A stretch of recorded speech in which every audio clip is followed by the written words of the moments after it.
వైఎస్ఆర్సీపీ మాజీ ఎంపీ దళితుడు నందిగం సురేష్ గారు అక్రమ కేసుల్లో అరెస్ట్ అయ్యి రేపు జనవరి 6, 7కు దాదాపు 4 నెలలు అవుతుంది. ఇక్కడ ఏ కేసు తప్పుడు కేసులని ఎందుకు అంటున్నామంటే దాని మీద ఎక్కడ ఆధారాలు లేనివన్నీ తీసుకొచ్చేసి అప్పటికప్పుడు తయారు చేసిన వీటితో 3-4 ఏళ్ల క్రితం అన్ని బయటకు తీసి నిజంగా ఆ రోజు మేము అధికారంలో ఉన్నాం. ఈరోజు తెలుగుదేశం పార్టీ వ్యవహరిస్తున్న పద్ధతిలో మేము ఆ రోజు వ్యవహరించింటే, జగన్మోహన్ రెడ్డి గారు వ్యవహరించింటే ఈ కేసులన్నీ ఆ రోజు తీసేసి ఉండొచ్చు. అధికారంలో ఉన్నామని అడ్డగోలుగా కేసులు పెట్టలేదు. అధికారంలో ఉన్నాం, మా వాళ్ళ మీద తప్పుడు కేసు ఉంటే వాటిని తీసేయించాలని దానికి పోలేదు. చట్టం తన పని తను చేసుకుపోతుంది. ఏ డిపార్ట్మెంట్లో వాటి పని అవి చేయాలని జగన్మోహన్ రెడ్డి గారు ఏ లైన్ అయితే తీసుకున్నారో దాన్ని ఈరోజు వీళ్ళు రావడమే తెలుగుదేశం పార్టీ వీటన్నిటినీ తోటి లేని కేసులు కొత్తవి పెట్టడం, పాత వాటిలో ఉన్న వాటన్నిటిని ఇప్పుడు బయటకు తీసి మళ్ళీ ఫ్రెష్గా తయారు చేసి మేము ఏమరపాటుగా ఉన్నామంటే ఉన్నాము. ఎందుకంటే చట్టం తన పని చేసుకుపోతుందంటే న్యాయంగా ధర్మంగా ఉంటారని అనుకున్నాం. ఇలా తీసుకొచ్చేసి అక్రమంగా జైల్లో పడేస్తున్నారు. కోర్టు కేసుల్లోనూ న్యాయస్థానాల్లో ఉన్న వ్యవహారాల్లో ఉండే లొసుగులో వాటిని వాడుకొని సిస్టమ్ను మేనేజ్ చేసుకుంటూ ప్రతిపక్షంలో ఉన్న ఆ పార్టీ అలాగే వ్యవహరించింది. ఇక్కడి నుంచి సుప్రీంకోర్టు వరకు ఎక్కడికి పోయినా ఈరోజు అదే చేస్తుంది. అధికారంలోకి వచ్చాక మరింత దుందుడుగ్గా చేస్తుంది. దానికి నిదర్శనం ఈరోజు ఇప్పుడు సురేష్ ఇక్కడ ఈరోజు 4 నెలలు ఇక్కడ ఉండడం.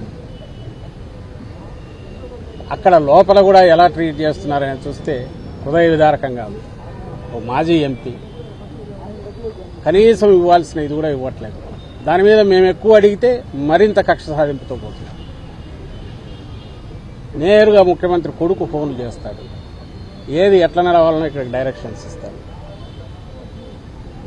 అధికారులు ఇక్కడ ఉండేవాళ్ళు అది ఫాలో కాకపోతే ఏమవుతుందని భయంతో కొంతమంది, అడుగులకు మడుగులు ఎత్తేవాళ్ళు మరికొంతమంది.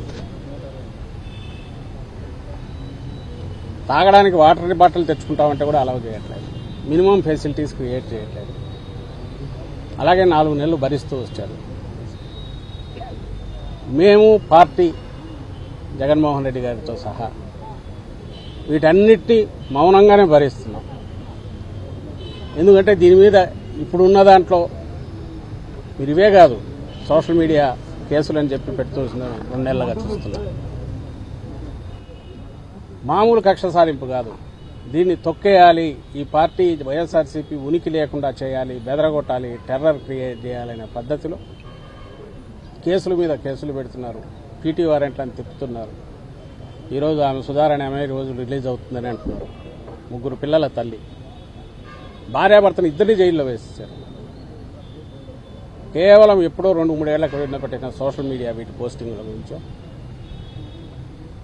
లేదా నార్మల్ దీంట్లో సోషల్ మీడియా అంటే ఉండే వ్యక్తిగత స్వేచ్ఛతో వాళ్ళు పెట్టిన పోస్టులు చూసుకుని అది జగన్మోహన్ రెడ్డి గారికి సపోర్ట్ అంటే చాలు. వాళ్ళు మా పార్టీ కార్యకర్తలు కూడా కానక్కర్లా, ఆయన అభిమానించే వాళ్ళు అయితే చాలు. రాత్రి తీసుకెళ్తున్నారు. ఇప్పుడు ఇక్కడే ప్రేమ్ ఎక్కడ ఉండాలా, ప్రేమ్ మీ గుంటూరులోనే జరిగింది. వారం క్రితం, వారంన్నర 2 వారాలు అవుతుంది. 12 రోజులు తెల్లవారుజాము 3 గంటలకు వచ్చి తీసుకోవడమేంది. సోషల్ మీడియాలో యాక్టివ్గా ఉండేవాళ్ళు అందరినీ టెర్రరైజ్ చేసి ఇంట్లో వాళ్ళందరినీ, ఆడవాళ్లను బెదరగొట్టి, ఎప్పుడో 30 ఏళ్ల క్రితం చూసేవాళ్ళం నక్సలైట్లను తీసుకెళ్లేవాళ్ళని. కనీసం వాళ్ళని చూస్తే భయం ఉండేది వీళ్లకు. అందుకే పోలీస్ స్టేషన్ పీటీ వారెంట్లు ఇట్లా తిప్పేవాళ్ళు కాదు, ఏడపట్టుకుని వాళ్ళు తంతారు వాళ్ళు.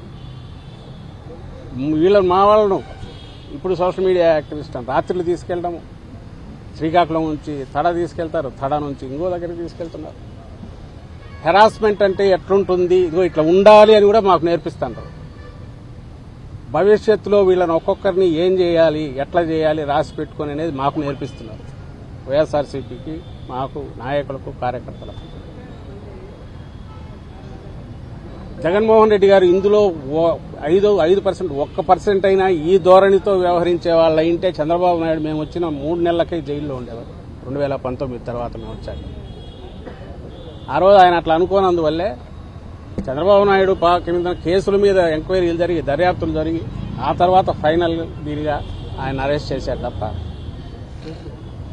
ఇప్పుడు ఈ రోజు చంద్రబాబు నాయుడు రాగానే ఏం చేస్తున్నాడు? 3 నెలల్లో తన కేసులు ఎట్లయితే ఇచ్చాలని ఆయన చూసుకుంటున్నాడు. నేను చెప్పదలుచుకుంది ఒక్కటే, ప్రజలు అధికారం ఇచ్చింది ప్రజల గురించి ఆలోచించాలా, ప్రజల సమస్యలు పరిష్కరించాలా, ప్రజల కోసం నిలబడాలని జగన్మోహన్ రెడ్డి గారు అనుకున్నారు. ఆయన ఆకాంక్షలకు అనుగుణంగానే మా పార్టీ నడిచింది. నాయకులు నడిచారు, కార్యకర్తలు నడిచారు, ఎంటైర్ పార్టీ నడిచింది. ఈ రోజుకి అలాగే ఉంది. ప్రజలు అధికారం ఇచ్చింది ఎట్లా మనం దండుకోవాలా, ఏ రకంగా మన సంపద పెంచుకోవాలా, ఏ రకంగా మన చుట్టూ ఉండే వాళ్ళవి పెంచాలా, వాళ్లే రేపు వాళ్ళ ప్రయోజనాల కోసం మనల్ని నిలబెడతారు, అలాంటి ఒక మందను తయారు చేసుకోవాలని తయారు చేసుకున్నది చంద్రబాబు నాయుడు. అది గతం కంటే ఇప్పుడు బరి తెగించి ఆచరణలో కూడా ఆయన చూపిస్తున్నాడు. 5 నెలల్లోనే చూపిస్తున్నాడు. ఈ తేడా అందరూ గమనించాలి. మౌనంగా ఉన్నాము ఇదంటే చేతకాక కాదు, గతంలో చేతకాక కాదు, ఫ్యూచర్లో కూడా చేయలేక కాదు. ప్రజలు మనకు అధికారం ఇచ్చింది, ప్రజలను చూసుకోవాలా. ఆ ఉద్దేశం లేకపోతే ఎట్లా వ్యవహరిస్తారో ఆ ఉద్దేశం లేదు. ప్రజలకు క్వశ్చన్ చేయకుండా డైవర్షన్ పాలిటిక్స్ ఎట్లా చేయాలనేది చంద్రబాబు నాయుడు ఏం చేస్తున్నాడు? అది ఎల్లకాలం చెల్లవు. కొత్త పద్ధతులకు పోతున్నారు. సాక్ష్యాలు సృష్టించడము, ఎవరితోనో రాయించుకోవడము, కన్ఫెషన్లను చేయడము, అరెస్టులు చేయడము. ఏమో మా చేత కాదా? 3-4 గంటల్లో మేము రామా? వచ్చిన తర్వాత మేము ఆపితే మాత్రం ఆగుతారా మా వాళ్ళు? ఎక్కడికెక్కడ ఇదే పని చేయడం మొదలు పెడితే వాళ్ళ పరిస్థితి ఎట్లుంటుంది? నక్క తెలివితేటలతో గుంటనక్కల్లాగా వ్యవహరించి చేసేంత తెరచాటు ఉండదు వైఎస్ఆర్ కాంగ్రెస్ పార్టీని. అలాంటి వ్యవహారాలు చేయాల్సి వస్తే పులి పంజా ఎట్లుంటుందో అట్లా దెబ్బ తగులుచింది. ఇది నేను ఏదో దీనిగా చెప్పట్లా, నాటకీయంగా కూడా చెప్పట్లా. దెబ్బ తగిలిన వాళ్ళకి తెలుస్తూ ఉంటుంది. నువ్వు ఆ దెబ్బ కొడుతున్నావు అంటే, ఎట్లయినా కొట్టచ్చని నువ్వు చూపిస్తున్నావు అంటే, ఆ ఎట్లయినా కొట్టడంలో నీకంటే బలంగా కొట్టగలిగిన శక్తి వైఎస్ఆర్సీపీకి ఉంది. ఎందుకంటే ఇది అభిమానంతో ఏర్పాటైన పార్టీ, అభిమానులుగా కార్యకర్తలుగా ఉన్న పార్టీ, జగన్మోహన్ రెడ్డి గారిని ఓన్ చేసుకున్న కార్యకర్తలు ఉన్న పార్టీ. ఈ దెబ్బ చాలా భయంకరంగా ఉంటుంది.